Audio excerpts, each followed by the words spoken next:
Today we're in St. Charles Bay along the Goose Island State Park Big Tree Unit shoreline. We're looking at a project today that is a shoreline stabilization project through the use of segmented oyster reefs that are created.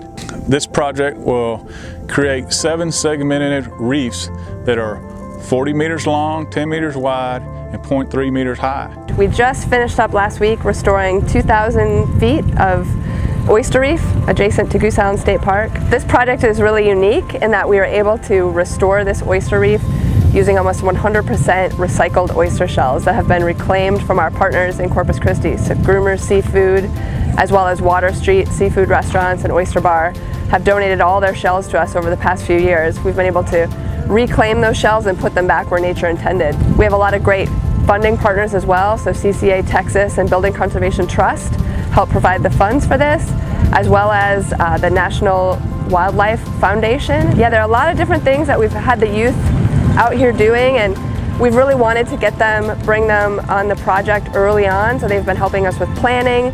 Today we are out here after the reef was restored putting out our sampling trays. So we have sampling trays on the restored reef to see how it's doing through time, and also sampling trays at some reference natural reef areas.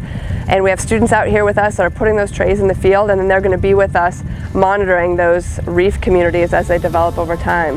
In the future, we're hoping by next spring we'll be doing some community-based oyster reef restoration events out here along the shoreline.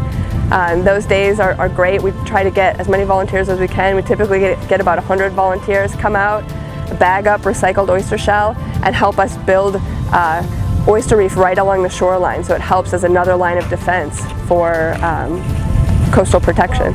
You know, last year was a really unique year for oyster fishing in Texas. You know, a lot of the bays were closed for a variety of reasons, and we saw that intertidal reefs were hit a lot harder than really we've seen in recent history. So there's a lot of attention now being turned to strategies that can help conserve the reefs that are out there and also restore those resources that have been degraded.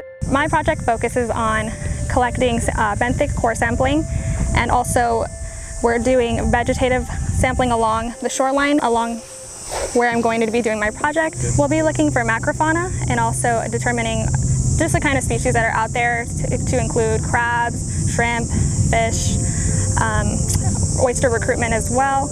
And we'll also be looking at, you know, all hydrological data and, you know, determining whether that has any play in our project as well.